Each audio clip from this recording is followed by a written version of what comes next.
Hey chatters, make sure to like, comment, follow, and subscribe. I really appreciate it.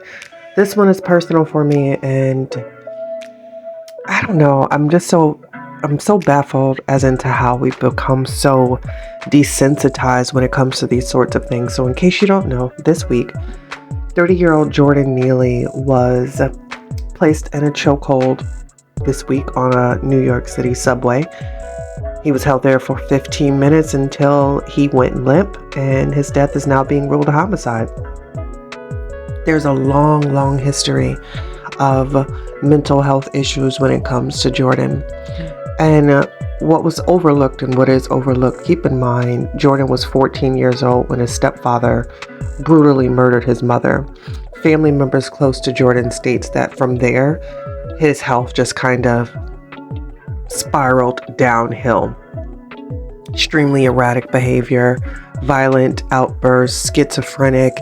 He's been arrested over the years, time and time again. Extremely frail and just not a good situation.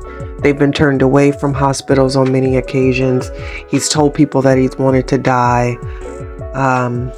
Told people that he sees things and things of that nature. Anyone who knows him knows that he has a history of mental illness, okay?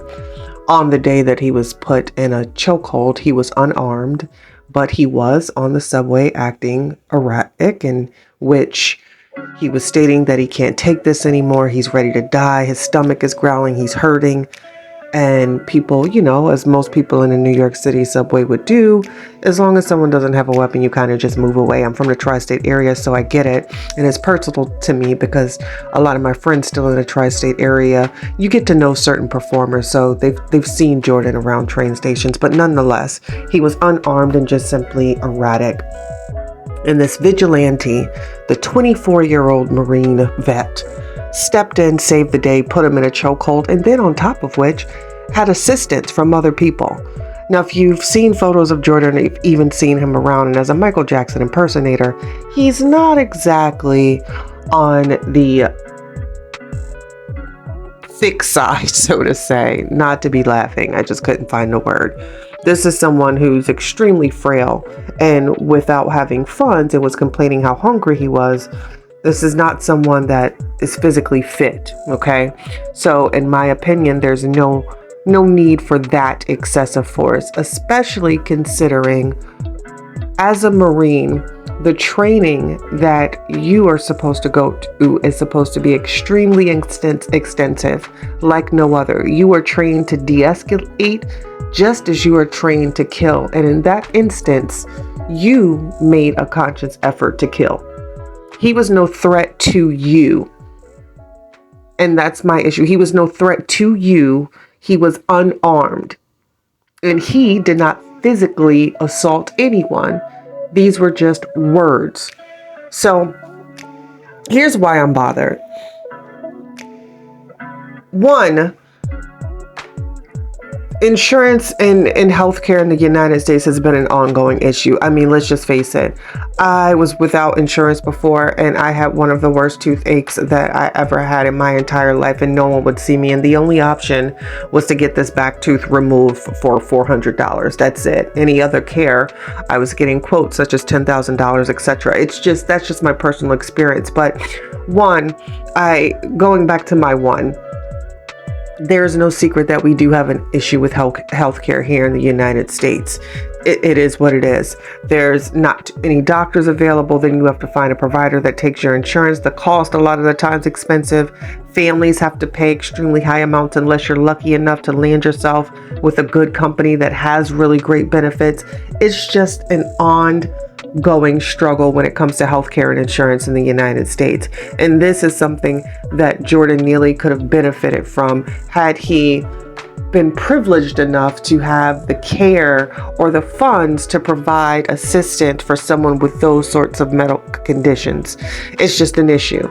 Now, two, and this is also from personal experience, a father and uncle to name two but there's no secrets that there's not a lot of services available for our vets, and they are returning with PTSD. I remember years ago, I was working as a project construction manager, and at the time, this 80-something-year-old man came walking with this toolbox and this jacket, and I asked the CEO, I said, is this the person that's on my team? I judged because I said, there's no way that this guy is going to be going up, 10-foot ladders. And well, lo and behold, Russ is still one of my good friends to this day. Granted, his health is failing. He does not have any family. He was in Vietnam. He has a Purple Heart, and he has PTSD, and so much so that he's gentle enough to explain things to me, and how if someone is yelling, he'll tell me that he has to walk away because it's triggering for him.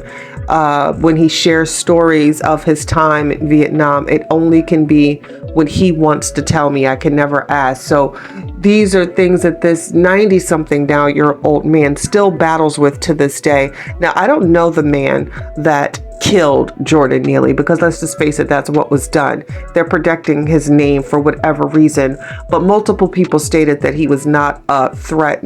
Multiple people stated that Jordan did not have any weapons. And as a Marine, who knows what you saw when you were on assignment? And at 24 years old, you might come from a small little family or a small little town, and the things that that man saw could have very much altered his way of thinking, because in that moment, he went into combat mode. And what people are understanding, there's no winners here, because these are two people that could potentially be suffering from mental issues, in which they live in a country that does not assist with those types of matters, unless you are extremely lucky to be able to afford insurance. I don't know if quarantine changed a lot, but there are a lot of people walking around with PTSD, anxiety, depression, social anxiety.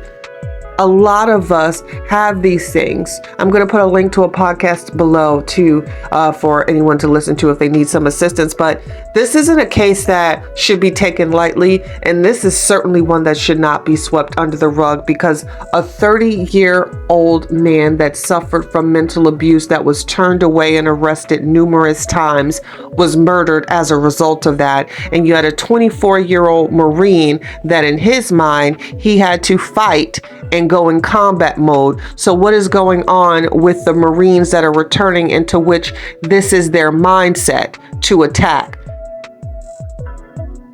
This was a murder. I'm sorry. It is what it is. This man was not a threat to you. You are trained as a Marine. You went through extensive training as a Marine. You knew how much pressure to apply, and you knew. Prayers to the family of Jordan Neely. Make sure to like, comment. I want to hear your thoughts on this one, because I don't know, you guys. This one, I feel a way. And this is why I talk about it, through my anxiety. Look at that. Through my social anxiety, here I am discussing things. We're human at the end of the day. Make sure to like, comment, follow, and subscribe. Until next time, chatters.